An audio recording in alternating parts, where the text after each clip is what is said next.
시험 출제 비중이 높은 피부학의 키워드만 알려드릴게요. 피부는 외측부터 표피, 진피, 피하 조직으로 되어 있으며 표면은 삼각 또는 마른 목골의 다각 형태로 이루어져 있습니다. 피부의 표면은 인종, 개인, 나이, 부위에 따라 달라요. 눈 주위는 얇아 특히 주의하여 관리해 주셔야 합니다. 표피는 크게 외측부터 각질층, 투명층, 가립층, 유극층, 기저층 순으로 되어 있으며 악 글자를 딱 각투가유기로 외우실게요. 각질층은 20여 개의 각질세포가 겹겹이 쌓인 무액층이며 세포 간 지질 사이에 죽은 각질세포가 묻혀있는 벽돌과 시멘트의 구조입니다. 천연 보습인자 NMF가 존재합니다. NMF는 피부의 수분을 조절하며 아미노산 40%를 함유하고 있습니다.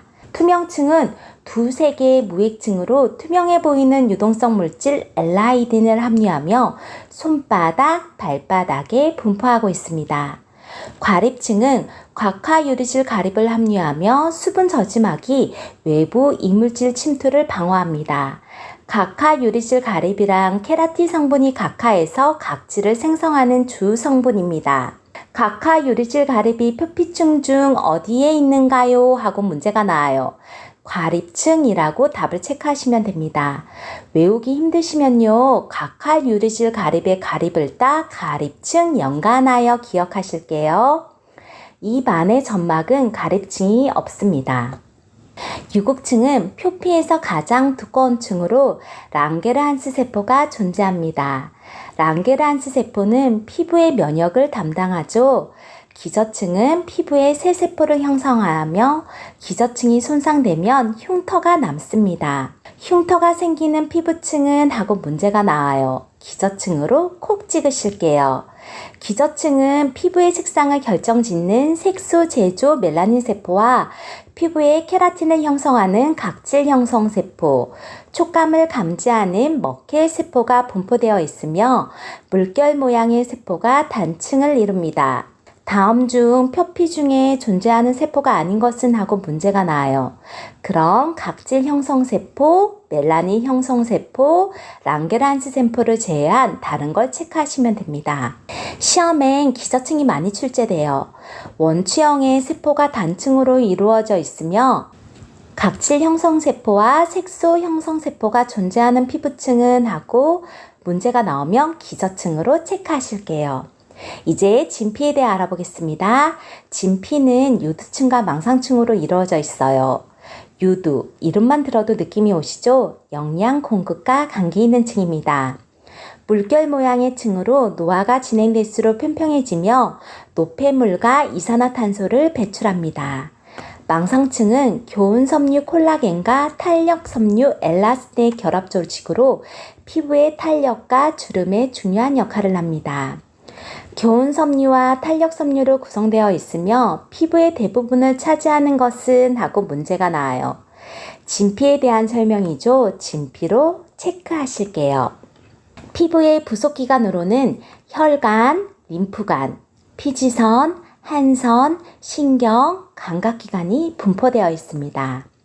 진피의 구성물질은 탄력섬유 엘라스틴과 교훈섬유 콜라겐, 기질로 구성되어 있습니다.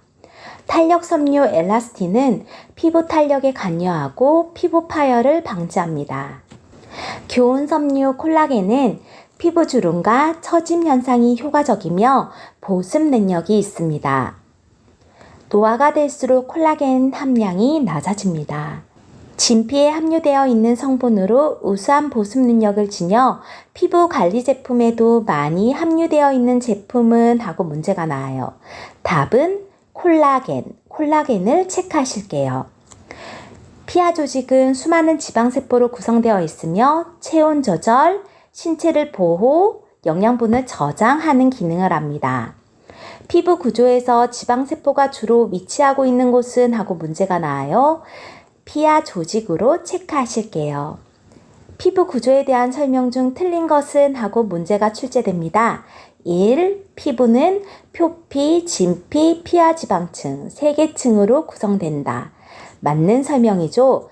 2.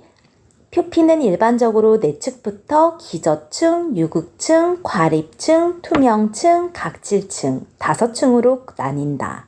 우리가 앞글자를 따 피부 외축부터 각두, 가유기로 외웠죠? 맞는 설명입니다. 3. 멜라닌 세포는 표피의 유극층에 산재한다.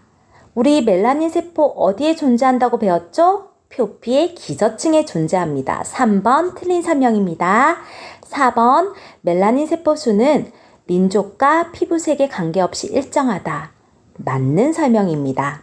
피부에는 많은 기능이 있습니다. 보호 기능, 흡수 기능, 프로비타민 D가 자외선을 받으면 비타민 D로 전환하는 영양분 교환 기능, 피하 조직에서 지방을 저장하는 저장 기능, 호흡 기능, 피지와 땀을 분비하며 피부에 윤기를 주며 인체에 노폐물을 배출하는 분비 기능, 재생 기능, 면역 기능, 지각 기능, 체온 조절 기능을 합니다. 피부의 부속기관 피지선은 진피에 위치하며 코 주위에 발달됩니다. 손바닥, 발바닥엔 피지선이 없습니다. 다음 중 피지선이 없는 곳은 하고 시험 문제가 자주 출제됩니다. 손바닥, 발바닥, 손, 발바닥 기억하실게요. 성인은 하루 1에서 2g의 피지를 분비하며 안드로겐, 테스토스테론의 남성 호르몬이 증가하는 사춘기에 집중적으로 분비됩니다. 피지 분비와 피지선의 활성을 높여주는 호르몬은 하고 문제가 나와요. 1. 에스트로겐. 에스트로겐은 여성 호르몬입니다. 2. 프로게스테론. 프로게스테론은 남성 호르몬이죠.